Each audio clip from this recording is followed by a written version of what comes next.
peuple péri par manque de connaissance. Naïko sembola likamboyo ezaïko tungisa bana nanzambe. Plus de 10 000 appels si baptême. Nakolobela vrai baptême. Et nakolobela faux baptême. Il faut qu'on ait une repentance sincère. Bolongo Orange Money, na compte bancaire. Et comme il sous sous baptême en ligne, na mikina poto, basi na mibali bazako bunda. Parce que bazo resté bango na ba prière en ligne, baptême ozo luka moto na Kinshasa, moto na Lumumbashi, na ba téléphone. Yango ba réseaux sociaux yo, ba tcheba na Nzambe na kati ya poloso, pe na pelengendu ebele. Quoi l'escroquerie comité na baptême. Et puis baptême au fait on se restait $200, $150. Bah, monsieur Sosai m'a soumis $150, $500. C'est l'escroquerie spirituelle. Tala si mazunga moto.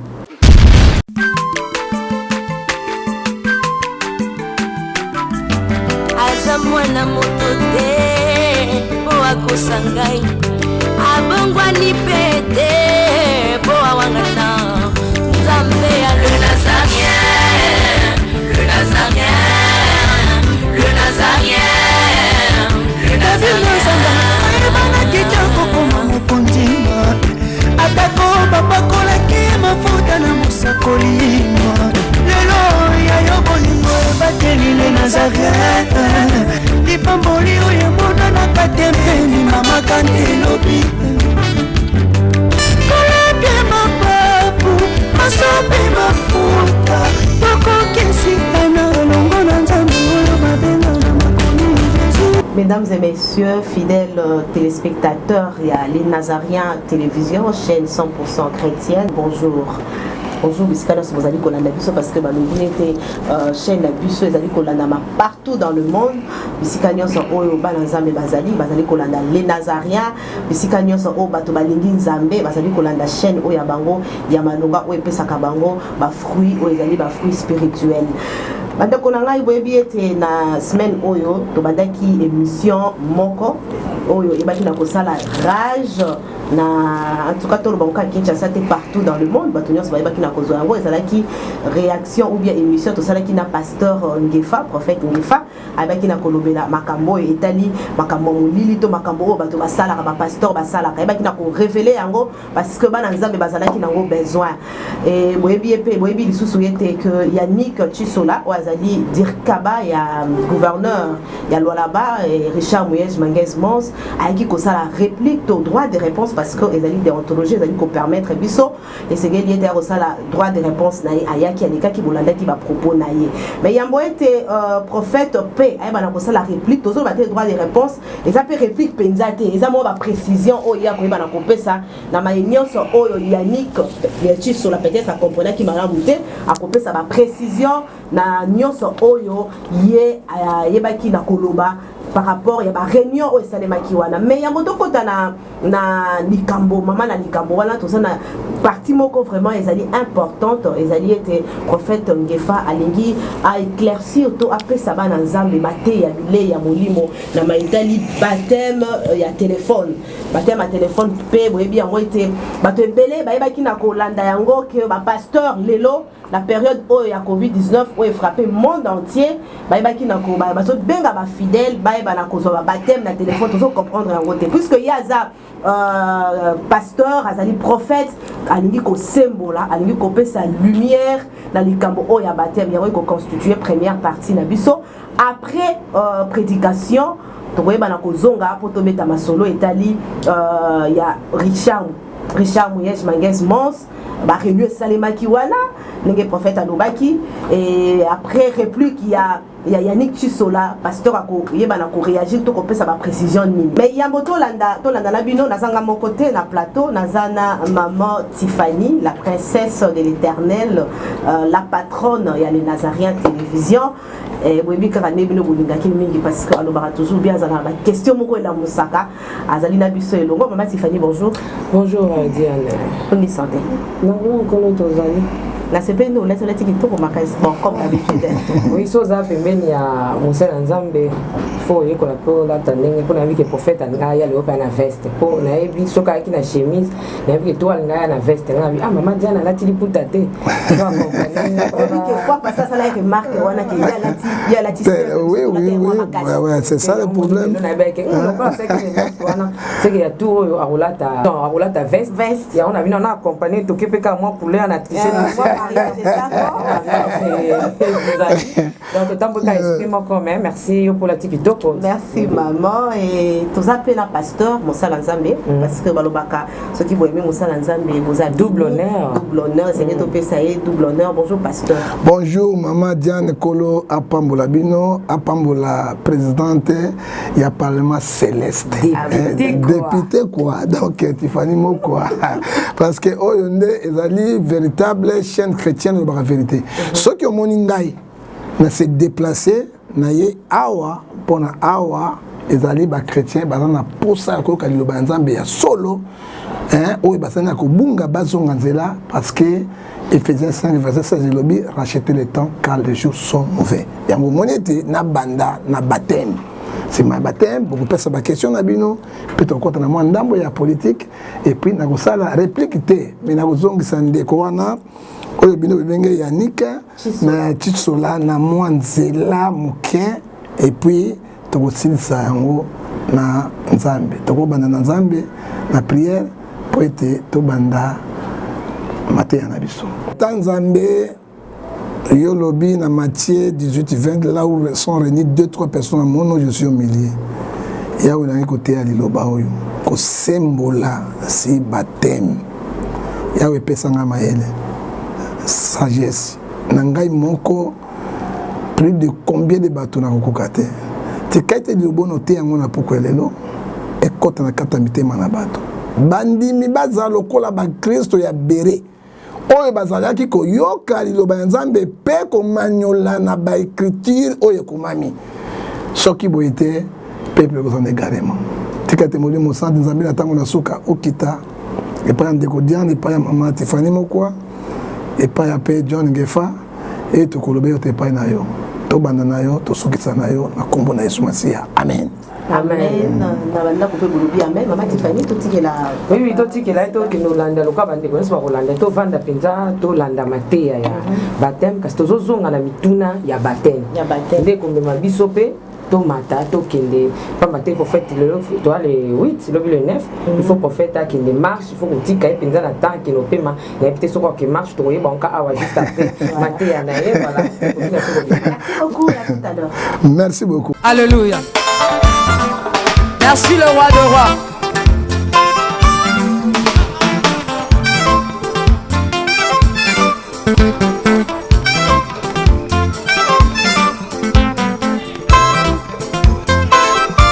Alléluia.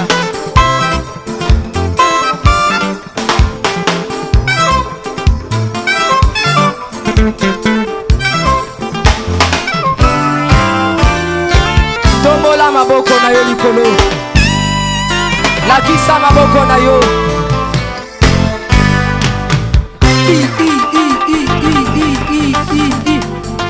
Sakat. Sakat. On y va. Ah. Salaboy, salaboy. Assis sur son trône. Salaboy. On y va.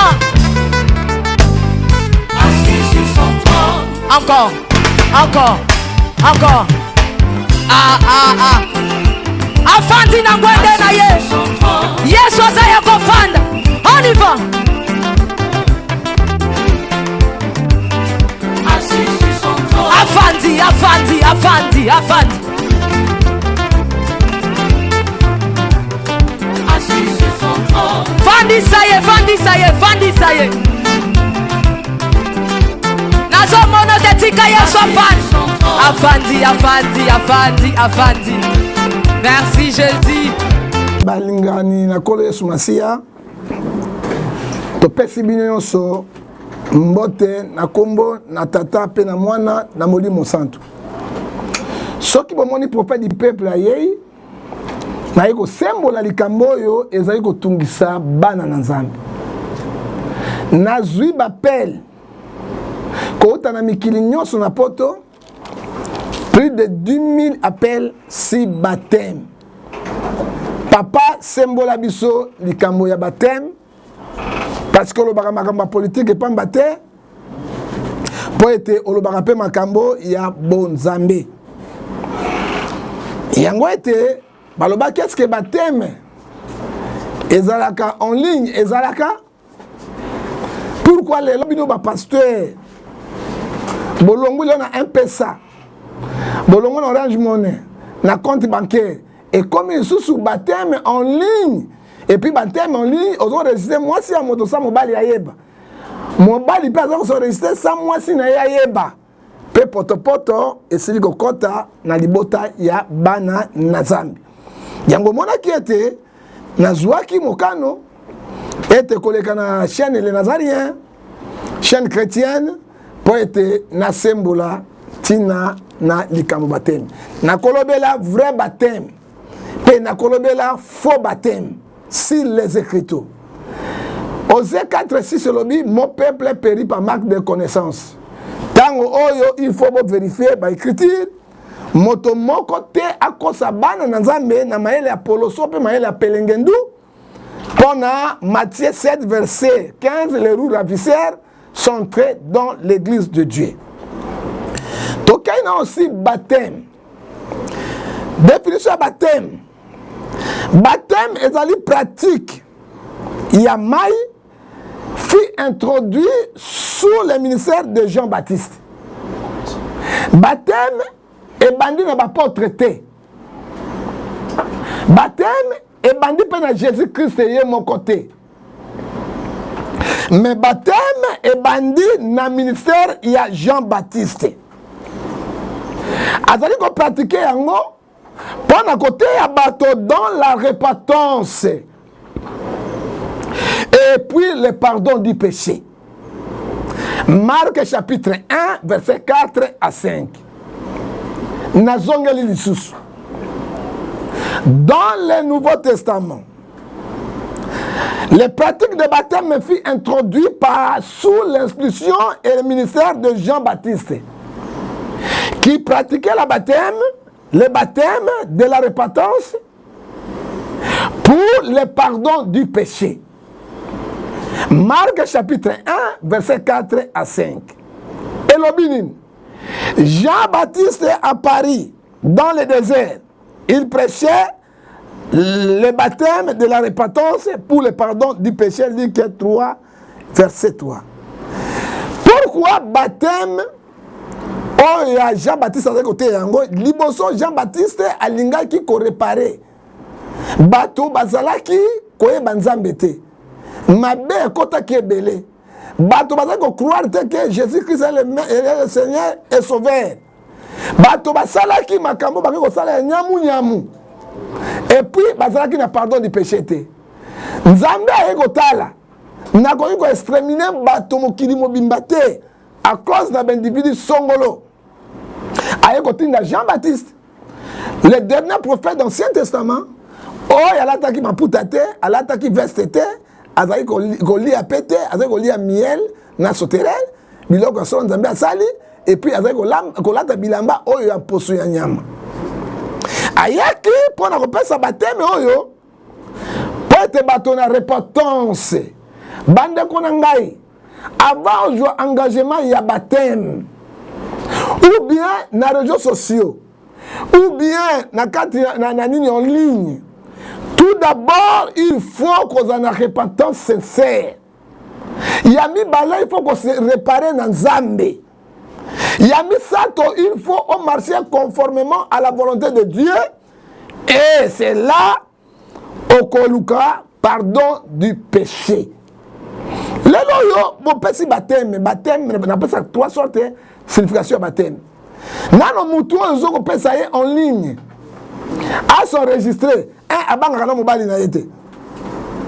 Dès kindumba za na kati. 3 lotoko za na kati. 4 bazo melanga masuba na bango.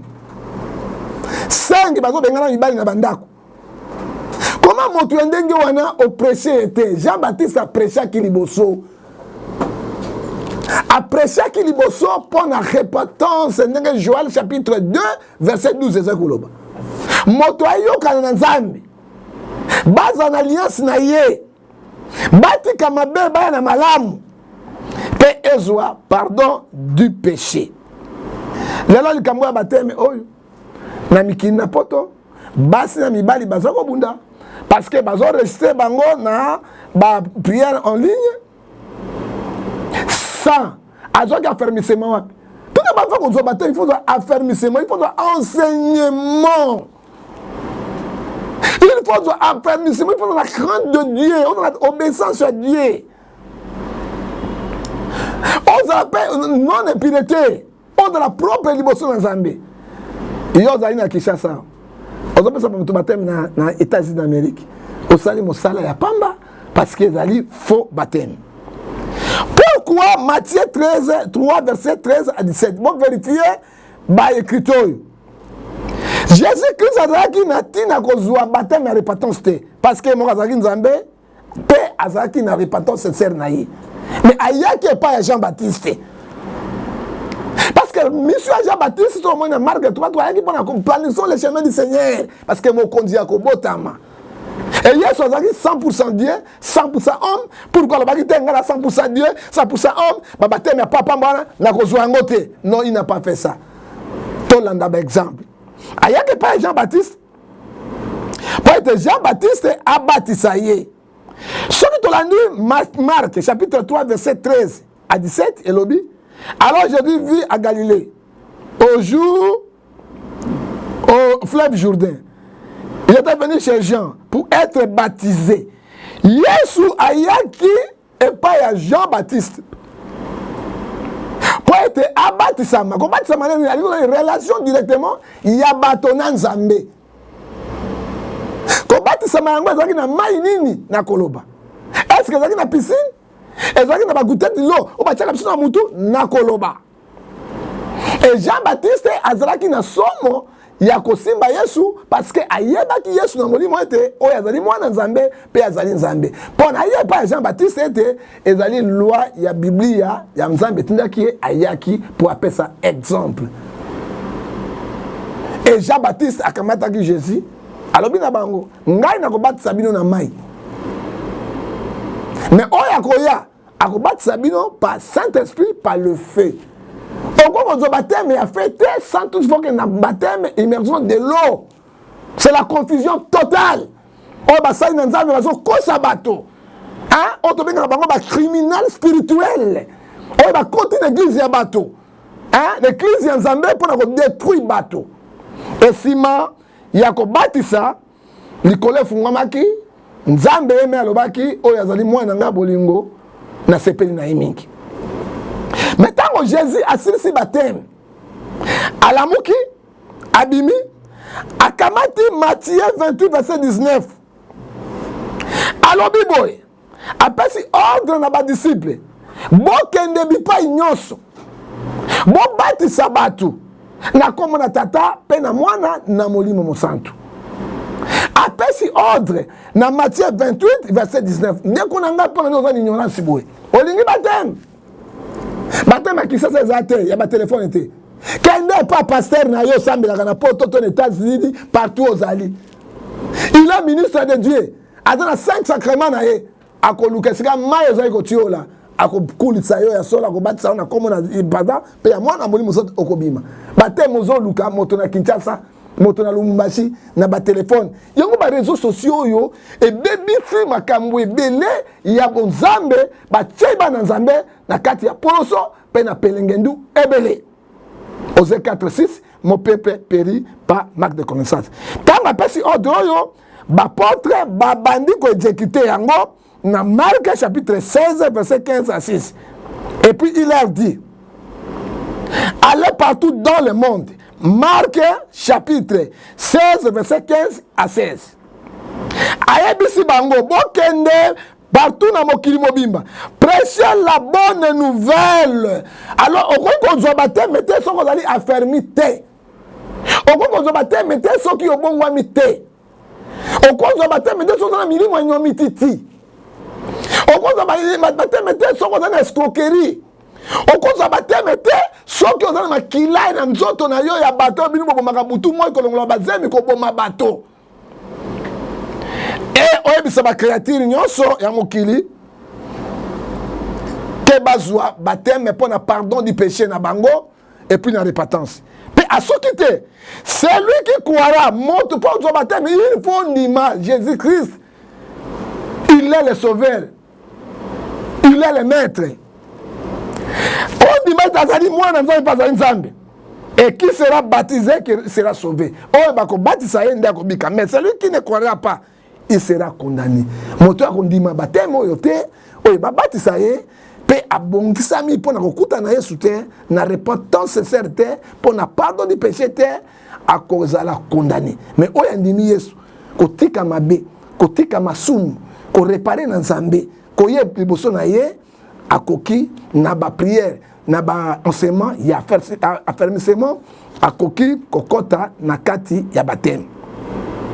Et tokei na loko yo ezali ko tungisa bato mingi. To mwana ki même jour à Pentecôte tango Yesu milimo kitaki pa oyo balobaki ete église primitive et bandaki kozwa bateme. Soki to tangi na acte 2 verset 38 à 41, Pierre leur dit, ce qui okamati na Matthieu 28 verset 19 et Kaindenge moko. Autre comme dans acte des apôtres. Moto abatisaki Jésus, c'était Jean-Baptiste.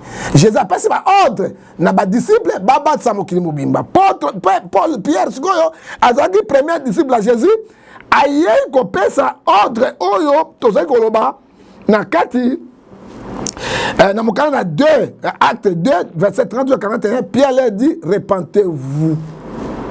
Baptême et solo, il faut monter ça la repentance sincère. Et pas un zambi.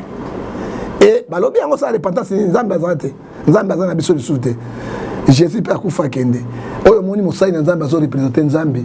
Oya solo, ya mabete. Parce que l'objet nabisso, na Jean 20-23, oyo kangi na se, kangami na se na lola. Oyo fungoli pe na se na lola. To mona kana ba mboka mususu, ambassadeur azaka représentant ya mboka wana chef de l'état na mboka mupaya. Bisope, oyo ba ministre nzambe, to zali ba représentant ya Jésus sur la terre. Hein? Et puis alobi, il dit, répétez-vous, que chacun de vous soit baptisé, appelle si ordre les sous. Jésus a donné l'ordre.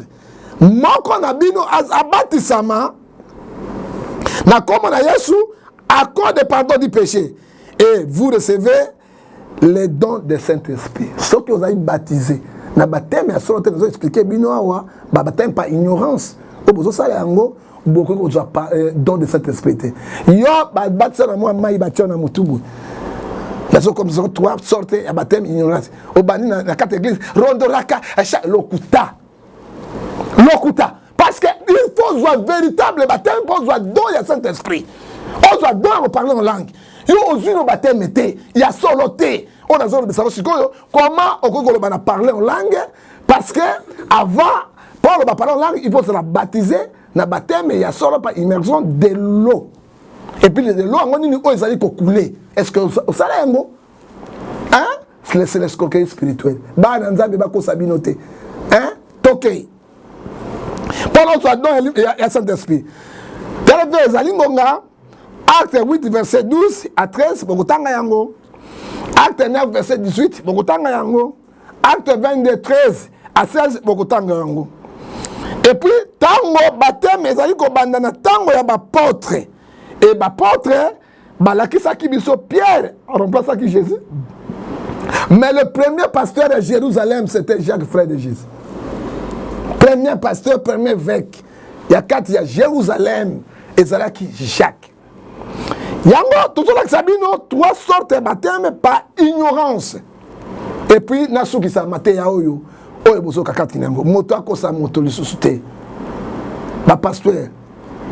Nzambia Kosambi Sabine. Ba évangéliste. Nzambia Kosambi Sabine. Autolobie, Ecclésiaste chapitre 12, verset 15 à 16. Dieu amènera toutes choses au jugement. Otozo sala. Tous ont failli dans la mission d'Abisso. Pourquoi l'escroquerie comité dans baptême? Et puis baptême, on fait l'été. On se résistait $200, $150. La mission sociale, ma somme est $150, $500. C'est l'escroquerie spirituelle. Dieu n'est plus content de ça. Bon, il y a la vérité. Hein? Galate 4, verset 16. À cause de la vérité, mais je vais défendre la doctrine chrétienne jusqu'à la souk. Et tant que l'apôtre Bassali Yangoto, il y a 3 sortes de baptême. Et baptême par ignorance. Frère, ce qu'on m'a dit, verset biblique, déjà tu as un problème avec Dieu et tu es aussi maudit. Parce que le pasteur a déjà maudit. La personne a un verset biblique. 1. Premier baptême par ignorance. Or, l'apôtre a dit que Jésus a dit que Tala Simazunga Moto. Yes, je suis Samagio. Maman, ils ont coulé. On doit prendre l'exemple de Jésus-Christ, c'est notre modèle. C'est pas ça, quand on coule dans la piscine. Tu es loué là. On wapi. Parce que na niveau nini santa na compte l'église. Na niveau nini. 2 Corinthiens chapitre 11 verset 14.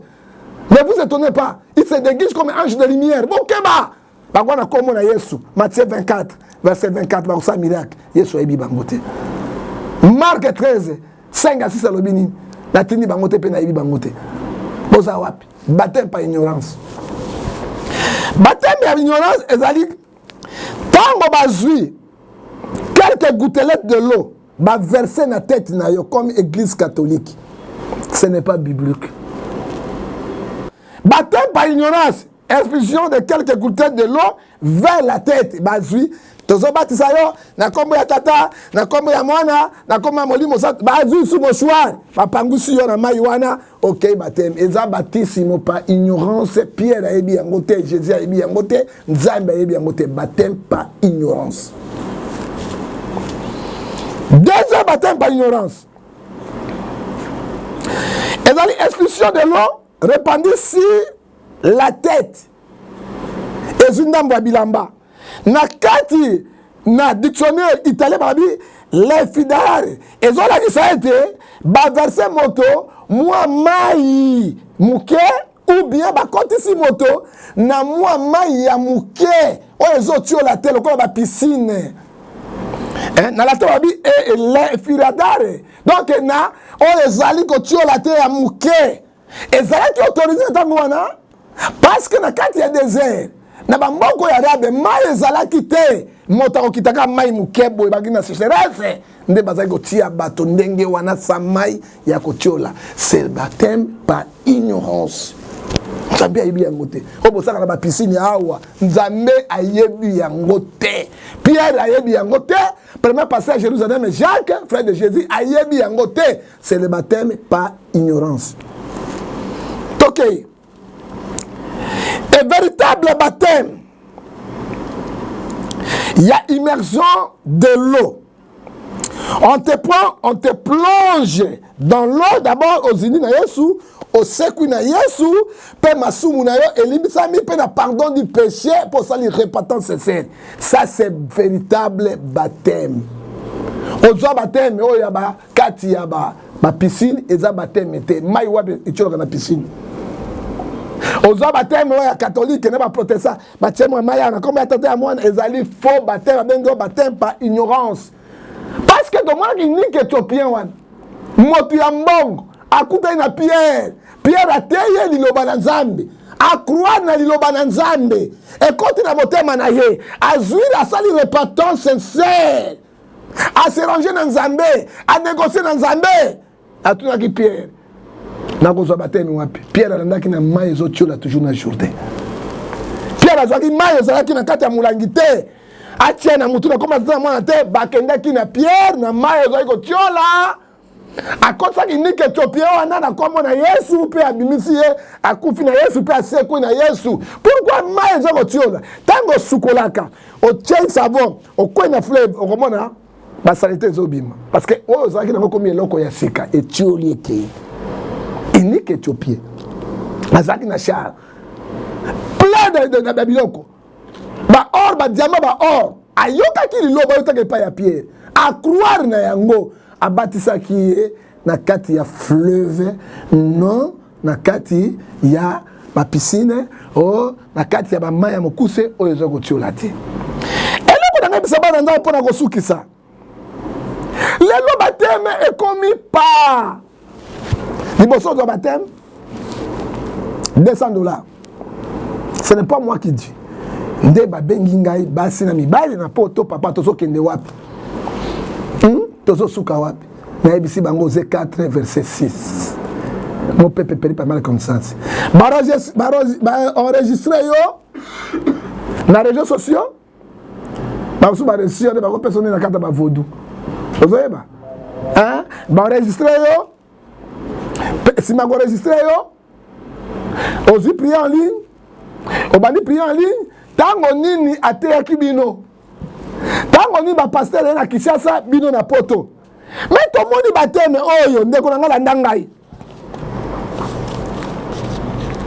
Pierre asene niki Éthiopien Jean-Baptiste asene na Yesu sikoyo tango okomi na fleuve yango ya Jourdain okomi na mai yango eza kotiola ye paster na Kinshasa soi-disant évangéliste na Kinshasa soi-disant apôtre na Kinshasa yo osimbi téléphone mama oza na mai allez 1 2 3 zinda sikoyo yo opesi ma téléphone na yo okiti na mai na molube na mai ya téléphone na mai koloba nakomona tata na mwana tala quelle escroquerie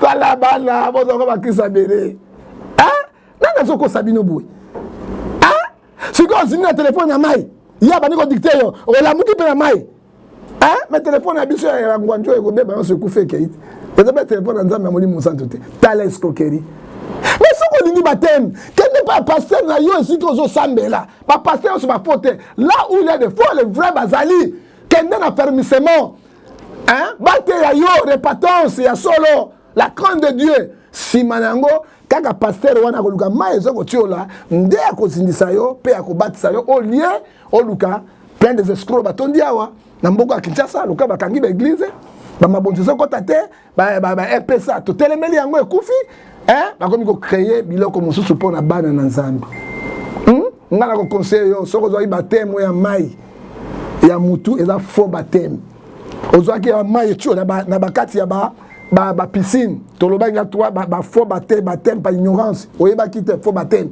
il faut bateme ya immersion par l'eau otindi olamuki na bisika nyonso mpona ozwa pardon ya péché nsima nango okozwa don ya Saint-Esprit oyo tozomona lelo ezali escroquerie totale na sukisi mateya na ngai lelo yango oyo nakotika nimero nangai papa Matifani oyo akoloba mosusu mpo azwa baéclaircissement nakopesa bino baverset biblique tu napesi bino parce que moto akosa esu moninga te na epai ya basali na Nzambe ekomi nde babandi ya baescroc bakomi komanipule moi je suis un anthropologue komanipule bato na makambo ya lokuta mpe bazobebisa ezala mabale ya bato parce que koyokana te na makambo ezanga ntina tika ete Nzambe na lola apambola bino soki okoki kozwa ngai okozwa ngai na 00243 89 610 49 41 okozwa ngai so na 00243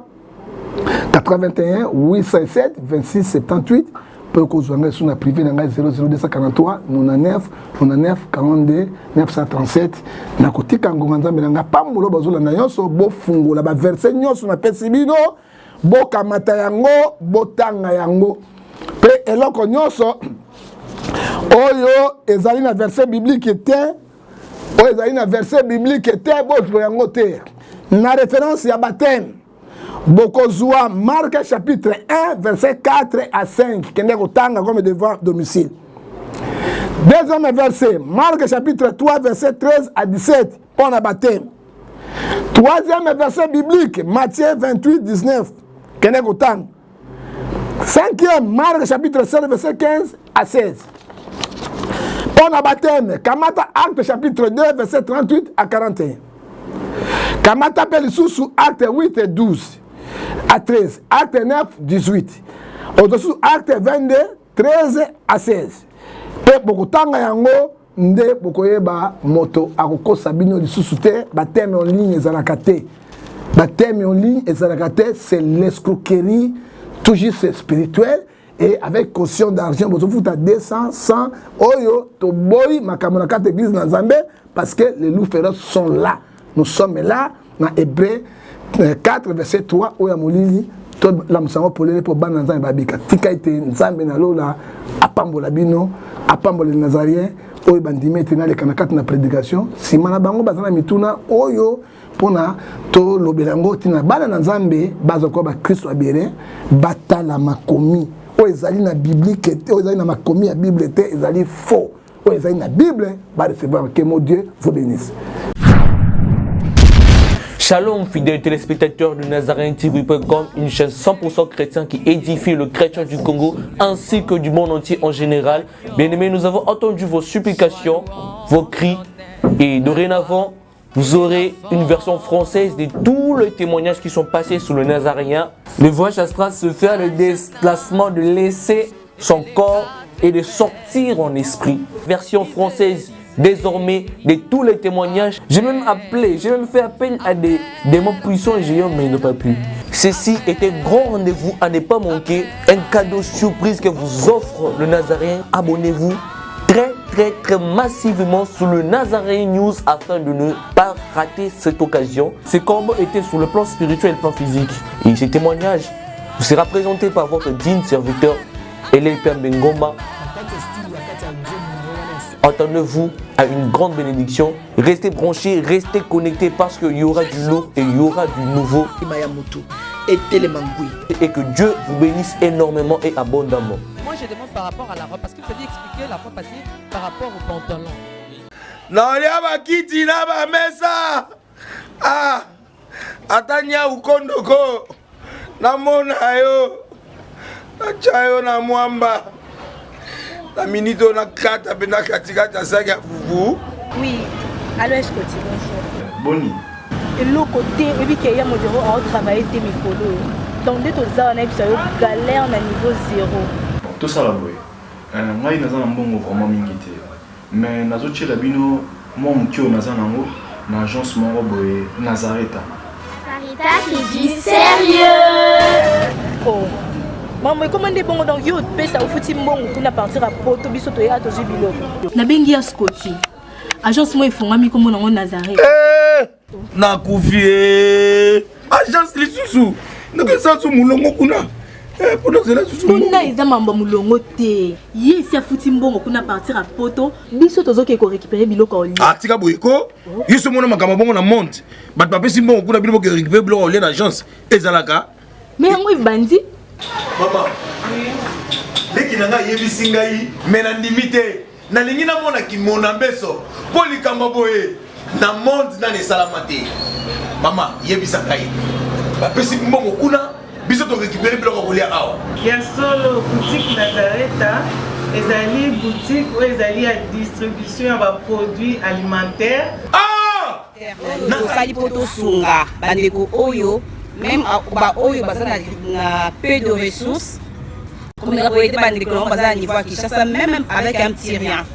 Donc à partir à $10 $15 donc so na mbongo te ndeko na pota ko sunga yo a ozika biloko kolia.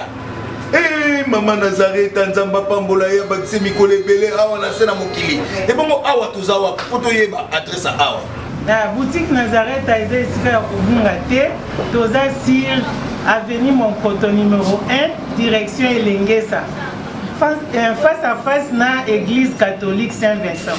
Ah, direction Elengesa Monkoto numéro 1 à face à l'église catholique Saint-Vincent. Ah, Saint-Vincent d'école. Bon numéro de téléphone, vous avez monté déjà vous avez nango, vous avez 3 numéros pour Paris, vous avez un numéro pour la Suisse, vous avez un numéro pour la Suède. Ah! Non. Nazareta. Nous allons la Congo Sili. Julia, ngana kangisa kia fufu. Ya modé, yo bandika na fufu. Oui, pour la Nazareta, dans un système en bimbi, na mbongo shingo. Bon, ok. Vous allez Silio. Farita qui dit sérieux.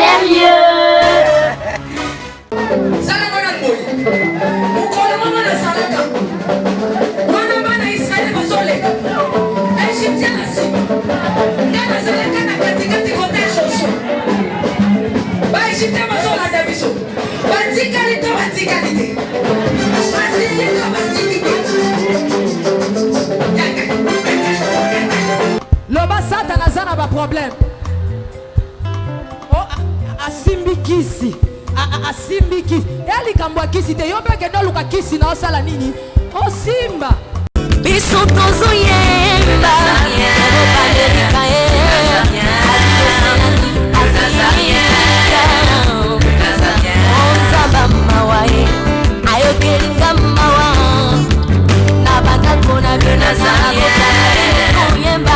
Les pensées pour